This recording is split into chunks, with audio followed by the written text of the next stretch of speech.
All right, hello mga traders. So, right now today we're gonna do a technical analysis on some cryptos. So right now, as you can see on my screen, I'm looking at the USDT or the Tether, aka another crypto for dollar. So what are we gonna do? Papakita ko sa inyo kung paano ko mag-analyze ng crypto. So kasi why crypto? Kasi sobrang interesting ang crypto. Ang bibilis ng movement sa crypto. And right now, crypto is been very technical analysis-wise. Parang mas madali siyang i-technical analysis versus sa Forex. Mas sinusunod niya yung mga technical analysis lately.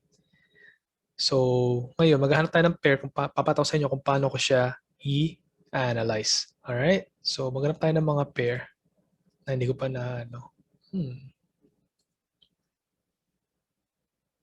So, palagi tayo sumuot natin. Ito, mukhang maganda to ah.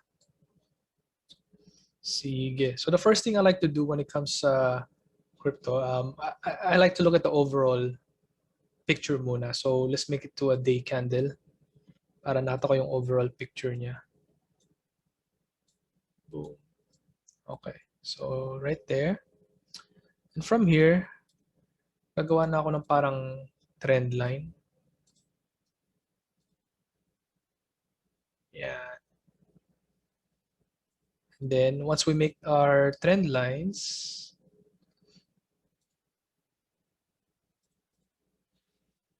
mas madali natin mapipinpoint yung mga possible SD zones or supply and demand zones. Ngayon, since meron tayong parang basic trend line, makikita natin ngayon sa lower time frame yung much more detailed. So, I like to go for H4 kasi mas strong ang confirmation ng price action sa higher candles. I only go to lower time frames pagka gusto kong umenter ng trade. So right now, meron na tayong parang trend. Tama mo, mga hinihit siya, then bumababa, boom, boom. Dito may na-break. Then, as you can see from here, kung na-break niya, naging doji, then boom, dire-diretso pagtaas. Ngayon, is on another trend right here. Possible na mag-bounce dito. Okay? Ngayon, after drawing the trend line, the next thing we're gonna do is yung mga tinatawag nating SD zones. Ito yung mga supply and demand zones. So, we're gonna make a rectangle. Kamukha nito yan, mga SD zones yan. Kung saan nakakaroon ng mga reversals. So, possible na ito, pag ever makross niya yan, it will hit an SD zone, then it may reverse up. Ngayon, ito, SD zone to. Kasi, anytime na may mga kumpulang ganyan, nagkukumpul-kumpulan yung prices, meaning that's an SD zone. And then, SD zone sa taas. Ito. Ito. One way to pinpoint an SD zone is, the best way to actually to pinpoint them is yung mga, let's look at another time frame, a much lower time frame. Kasi dyan natin makita yung mga detailed activities eh. So let's take a look. Alright. So ito, SD zone yan. Kasi may mga nangyayaring ranging. Nakukumpul-kumpulan yung mga prices. So actually we can extend this up to here. Yeah. So these are the places that most likely needs to be broken before we see a breakout. Let's take a look. Ngayon, once na na-confirm na natin yung mga possible SD zones, here's another SD zone right here. Dahil kasi merong ganun, no? Pagka merong mga ganyang retracement, it becomes a perfect SD zone. Then, syempre, sa bottom right here. Possible bounce zones. Kasi right now, we're still in the bearish market. Kaya, these are possible more rooms pababa.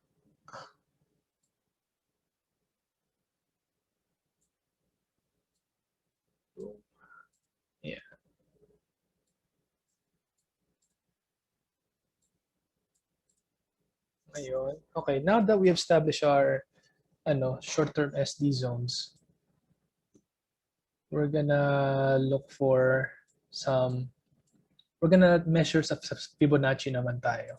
Fibonacci retracement. And the best way to spot a Fibonacci usually is the highest point.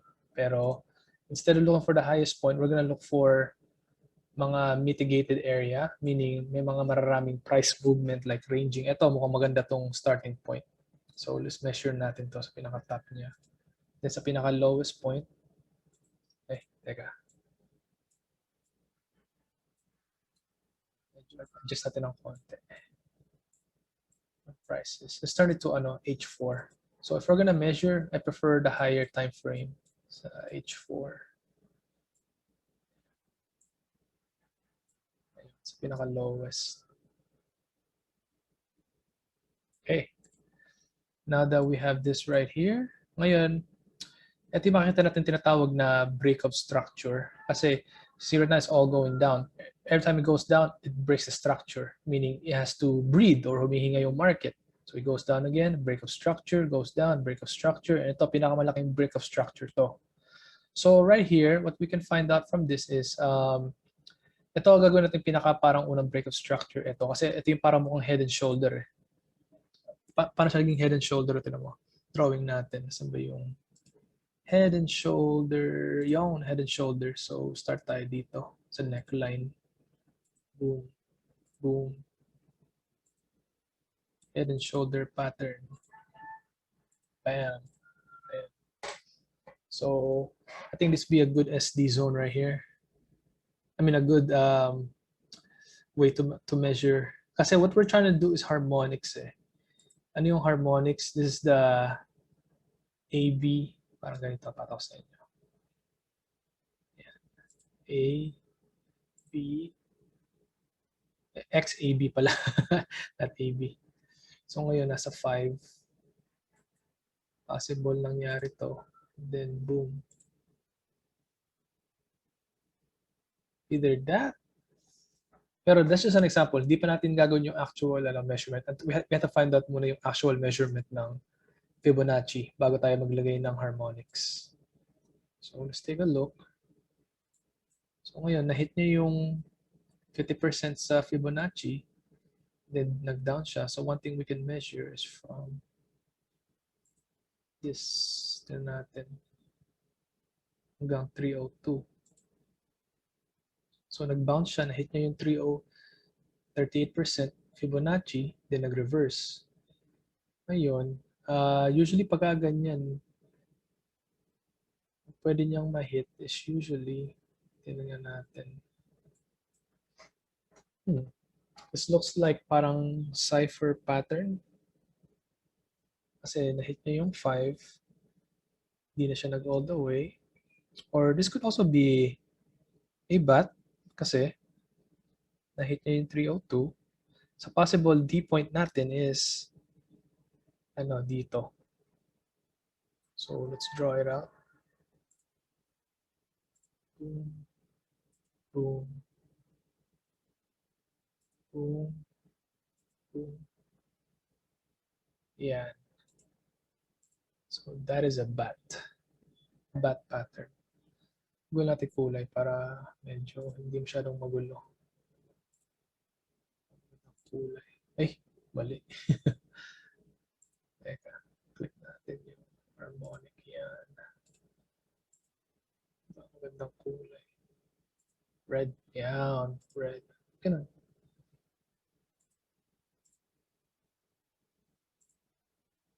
White.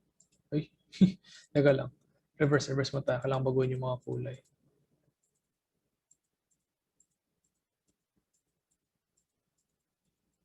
Let's bring it back to the usual template.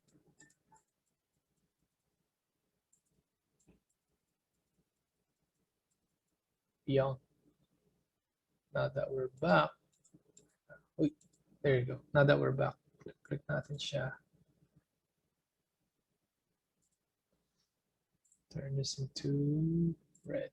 Yan. So that way, much more clear yung So from what I can see here, Tinan mo, na-hit niya yung eto. So, bumaba siya. So, possible, ma-hit niya ulit to. And then, bago siya tumaas dito. So, that's one scenario that we can take a look at it.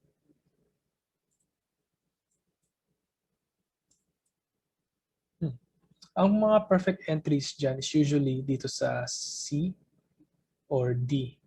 Meaning, for example, once nakumpleto na yung B, nakatawa naman na clear na na-complete yung B, it moves to C, pwede tayo maglagay ng mga buy position tayo kasi syempre pataas yan. And then, pero ang pinaka much more accurate na kasi sometimes pwede pang bumaba hanggang dito yan eh. Hanggang 886. So, if it goes down to 886, syempre may plenty of room tayo. One thing what we can do is wait for the complete pattern until ma-hit niya yung D. Then once na-hit natin yung D, di tayo magsisell. Ayan. Which is, I think naman na it's a good SD zone right here. Kasi, tignan natin, laki ng demand zone na to. Marami tayong lahat ng price movement dito. So, pagka na-hit niya yan, there's chance na bababa siya all the way up down here. Okay?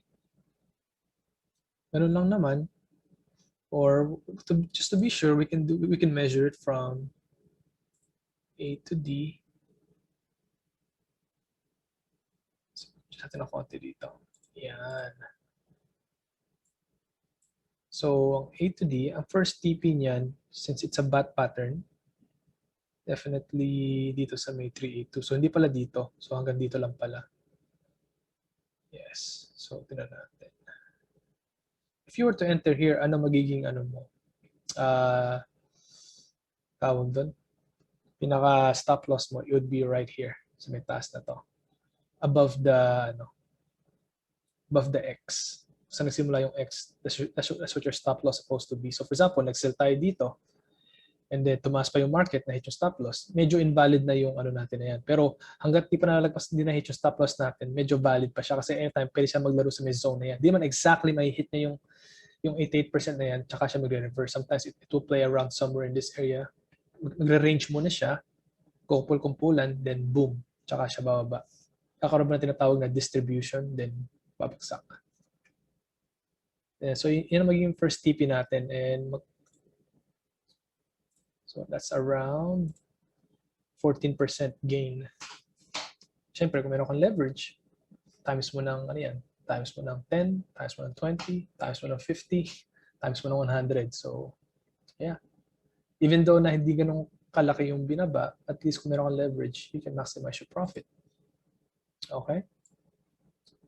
So, that is one sample of how I measure the market. And anong crypto to? Alpha. This is also applicable sa Forex naman. Pero right now, I prefer this on crypto. Kasi crypto seems to follow this pattern a lot. Pero since nagkaroon tayo ng parang breakup structure dito, parang hihinga siya ulit, possible na mag-bounce siya dito bago niya ma-hit yung C point natin, then tsaka siya mag-diretso sa pataas. Okay? Kasi right now may mga news right now, lalo na yung Russia versus Ukraine, that can make a huge part of this.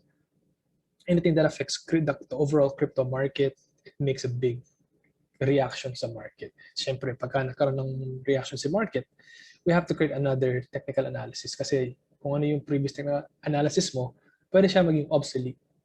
Okay? So, ano pa ba? We can do another scenarios sa may harmonics na to. So, let's delete it. Delete natin yung muna, yung mga other measurement.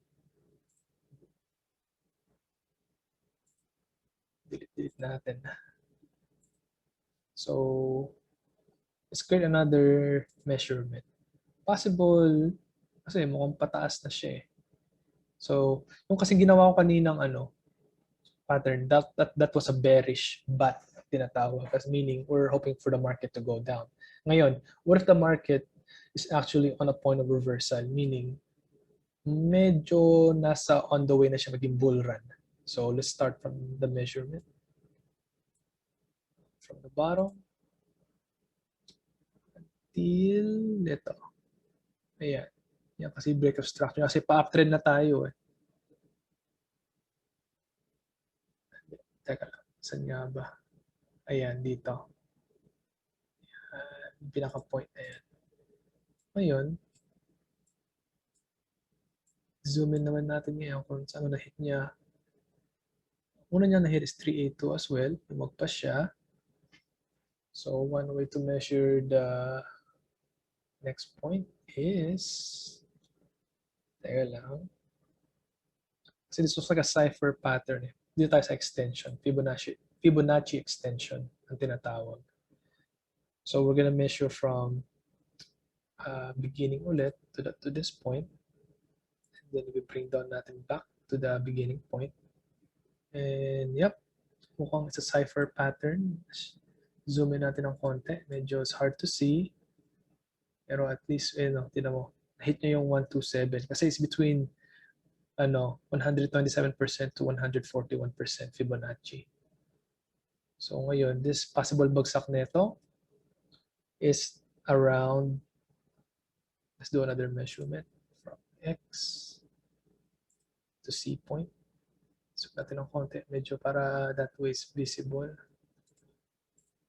So X to C point, possible bagsak niya is dito, 78.6. So let's draw the cipher pattern na tinatawag. Boom. Boom. Yun. So ito another possible scenario. Actually, I think mas feeling ko accurate to. Mas pina-follow na niya. Kasi on the way na siya sa may D point to.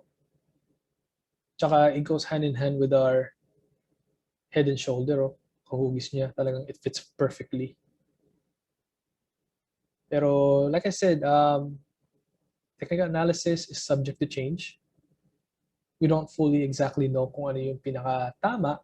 Siyempre, kaya nga tayo, we are testing it. Dapat magkaroon tayo ng different outlook sa market.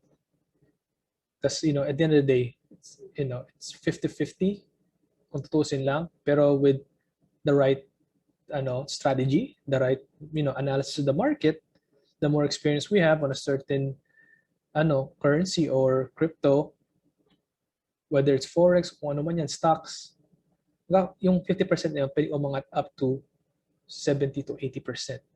Maganda na yun. Sobrang ganda na yun. Bihirang-bihira yung 90% to 100% na consistent throughout the whole year of win and loss ratio. So ito, possible bumagsak siya hanggang dito sa D bago siya mag-reverse pataas. Okay, so I think parang mas bet ko to kasi on the way down na siya. Ngayon, pagka na-hit niya to, this trend line, kailangan just na-move yung trend line. Ayan.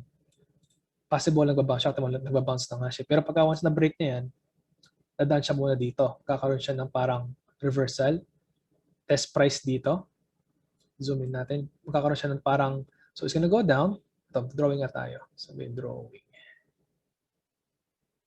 Dito na lang sa Sige. Drawing tayo na